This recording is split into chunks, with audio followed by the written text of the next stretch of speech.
सत्यासाठी निर्भीड लढा आपण पाहत आहात माझा रायगड लाईव्ह। निर्भीड आणि निपक्षपाती वाहिनी, रायगडकरांचं हक्काचं व्यासपीठ। मुख्य संपादक राज वैशंपायन। नमस्कार, मी राज वैशंपायन। आपण सध्या आहोत मुंबई गोवा राष्ट्रीय महामार्ग 66 वरती नागोठणा येथील ITIच्या समोर। या ठिकाणी वेळेपार्ले ते राजापूर या ठिकाणी जाणाऱ्या ST बसला इथे अपघात झालेला आहे। जवळपास 40 प्रवासी ST मधून प्रवास करत होते आणि त्यातले तब्बल 18 प्रवासी या ठिकाणी जखमी झाल्याचं असं समजतंय। आपल्यासोबत या ठिकाणी मनसेचे रोहा तालुका अध्यक्ष आहेत, ज्यांनी त्या प्रवाशांना तातडीने मदत करत रुग्णालयापर्यंत पोहोचवलेलं आहे। आपण त्यांच्याशी एक्सक्लुझिव्ह बातचीत करूया। साईनाथजी, नेमकं काय सांगाल, एकंदरीत काय प्रकार होता? आम्ही मनसे नेते माननीय श्री अविनाश दादा जाधव यांच्या माध्यमातून कोकणातील जाणाऱ्या चाकरमान्यांसाठी एक स्टॉल नाश्त्याचा चहाचा लावला होता। ते लावल्यानंतर अचानक तिथं आम्हाला कळलं की इथं अपघात झालाय। तसेच आम्ही सर्वजण धावत गेलो, तिथं बघितलं, त्या सगळ्या पेशंटला बाहेर काढलं। त्यांना तातडीनं, एक दुर्दैव चांगलं आहे की जवळच हॉस्पिटल होता आणि डॉक्टर देखील लगेच तिथं पोहोचले आणि तिथं त्यानंतर ते पेशंट सगळे आम्ही तिथे ॲडमिट केले। तिथे झाल्यानंतर ते सर्व अधिकारी वगैरे आले, त्यामुळे बरं झालं की जेणेकरून जवळ हॉस्पिटल होता म्हणून कोणतीही दुःखद आपण देखील काही रुग्णालयापर्यंत पोहोचलो असं समजतंय, काय सांगा? 100% तिथं मी गेल्यानंतर एक पेशंट लंगत म्हणजे तो लंगडत चालत होता, त्यासोबत कोणी नव्हतं। त्यामुळे त्याची दया येऊन मी तो पेशंट खांद्यावर मारला आणि तिथून तो हॉस्पिटलपर्यंत मी स्वतः त्याला घेऊन तिथपर्यंत गेलो। धन्यवाद। हे होते मनसेचे रोहा तालुका अध्यक्ष साईनाथ दुळे। साईनाथजी, एकच प्रश्न या ठिकाणी विचारतो की वारंवार या महामार्गावरती अपघात होतात। आपण रोहा तालुका अध्यक्ष आहात, हा मोठा महामार्ग आपल्या रोहा तालुक्यातून जातो, पण त्याकडे दुरुस्तीचं काम जे आहे ते देखील धीम्या गतीने आहे, रोडचं काम आहे ते देखील धीम्या गतीने आहे। याकडे आपण कसं पाहता?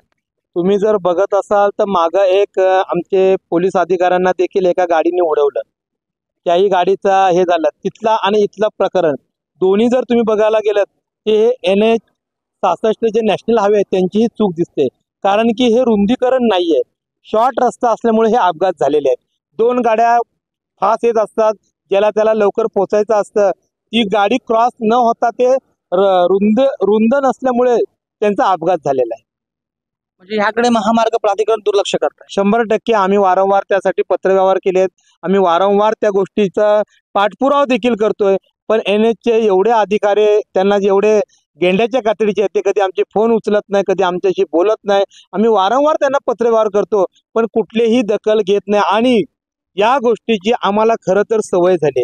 रोज रात्री किंवा रोज दिवसाला असे कैक अपघात प्रत्येक एरियामध्ये होत असतात, एवढं मात्र निश्चित आहे। धन्यवाद साईनाथजी। हे होते मनसे रोहा तालुका अध्यक्ष साईनाथ दुळे। व्हिडिओ जर्नलिस्ट संदेश गायकर, राज वैशंपायन, माझा रायगड लाईव्ह, नागोठणा। डबल आमच्यासोबत ST चालक आहे, काय नाव आपलं? मल्लीनाथ काशीनाथ कलशेट्टी। नेमकं काय झालं? आपण कुठून कुठे जात होतात? विलीपार्लेहून राजापूर आणि आता नागोठणाच्या इथे आलात, ITIच्या इथे आलात आणि ITIच्या इथे हा अपघात झाला। तो अपघात नेमका कसा झाला? काय नाही, एकदम समोरून तो जोरात आला, गाडीवर आदळला।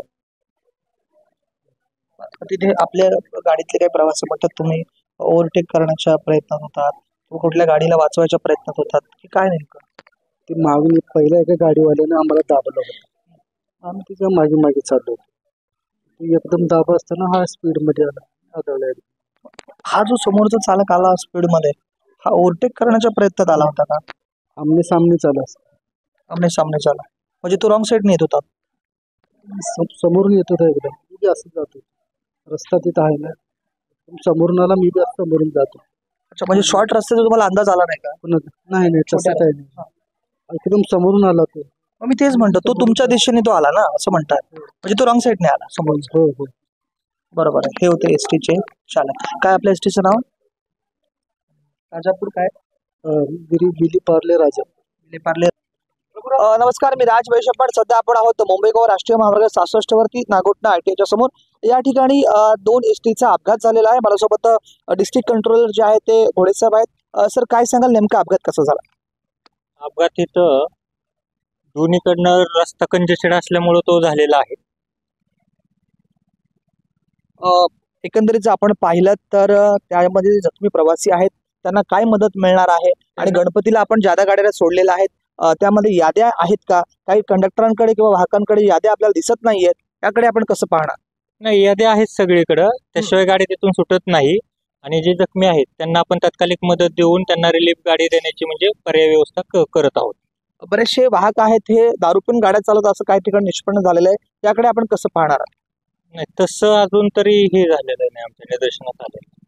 आजचा जो अपघात आहे हा ड्रिंक अँड ड्राईव्ह मुळे झाला असं आपल्याला वाटतंय का? एकंदर नाही, तसं अजून तरी काही निष्पन्न झालेलं नाही म्हणजे अजून. काल साहेब आम्ही स्वतः पत्रकार आणि मनसे तालुका अध्यक्ष होतो. नवरत्न हॉटेल जवळ आपला थांबा आहे, त्या ठिकाणी एक मुलुंडवरून एसटी आली होती. त्यावेळेस आम्ही त्या ड्रायव्हरला विचारलं की या ठिकाणी आपल्याकडे पॅसेंजरची यादी आहे का? तर त्यांच्याकडे यादी कुठल्याही प्रकारची नव्हती. तो रिअलिटी चेक आम्ही केलेला आहे, त्याकडे आपण कसं पाहणार आहात? नाही, तिकडून जी गाडी सुटते मुंबईवरून त्यांच्याकडे पॅसेंजरची यादीच नव्हती, म्हणजे यादी असती. पण आता इथं काय म्हणजे काय परिस्थिती आहे ते सांगता येणार नाही त्यांच्याशी बोलले. आपण डिस्ट्रिक्ट कंट्रोल म्हणून आपल्या यांच्यावरती कुठे नियंत्रण आहे का असं एकंदरीत दिसतंय? नाही, नियंत्रण असल्याशिवाय म्हणजे गाडी जी आहे तिकडून सुटतात आणि त्यांच्याकडे त्याशिवाय टॅली केली जाते किती प्रवासी आहेत काय आहेत ते. त्या गाडीमध्ये सर 18 नाही तशा. त्या गाडीमध्ये 18च प्रवासी होते, एकूण आपली 41 ची मर्यादा आहे. हा, पण ते आता आले नसतील प्रवासी. धन्यवाद. मनसे तालुका अध्यक्ष सायनाची आपण या अपघाताकडे कसं पाहणार आहे? खरं तर ही अपघाताची आम्हाला सवय झालेली आहे. आम्ही नेहमी पाहतो, नेहमी या रोडवर काही ना काय अपघात होत असतात. या NH-66 जे नॅशनल हायवे आहे, हा नॅशनल हायवे पूर्णपणे तयार न झाल्यामुळे हे वारंवार अपघात रोज घडत असतात, असं एकंदरी आम्हाला या सर्व महाराष्ट्र सैनिकांना वाटत आहे. एसटीचा अपघात या ठिकाणी झालेला आहे. आपण काल पाहिलं की काही ठिकाणी एसटी जे प्रवासी आहेत त्यांची यादी नसते, मग या अपघातग्रस्तांना मदत कशी मिळेल? आता काल तुम्ही पण जोडीला होतात, काल त्यांच्याकडे यादी नव्हती काही, आणि एका तर यांच्याकडे जर अचानक कोण बसले होते ज्या वेळेला ते त्यांच्यावर फाईन देखील मारलेली आहे. यादीत जर नाव नसेल ते जे काही आता मोफत ज्या मुख्यमंत्र्याच्या त्या नावाने ज्या मोफत गाड्या चालल्यात त्यांच्यावर कारवाई झाली पाहिजे, ही त्यांची पूर्ण जबाबदारी आहे.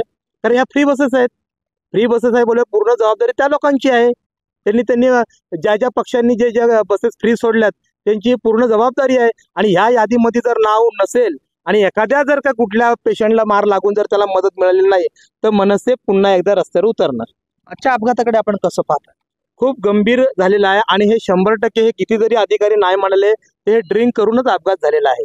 तिथले सगळे पेशंटचे आम्ही भेटलो, ते म्हणतात की समोरचा व्यक्ती जो सुसाट आला ते ड्रायव्हर आणि किन्नर होते ते फुल ड्रिंक करून होते. पूर्ण हा अपघात ड्रिंक करूनच झालेला आहे. धन्यवाद. व्हिडिओ जर्नलिस्ट संदेश गायकर, राज वैश्वपायन, माझा रायगड, नागपूर.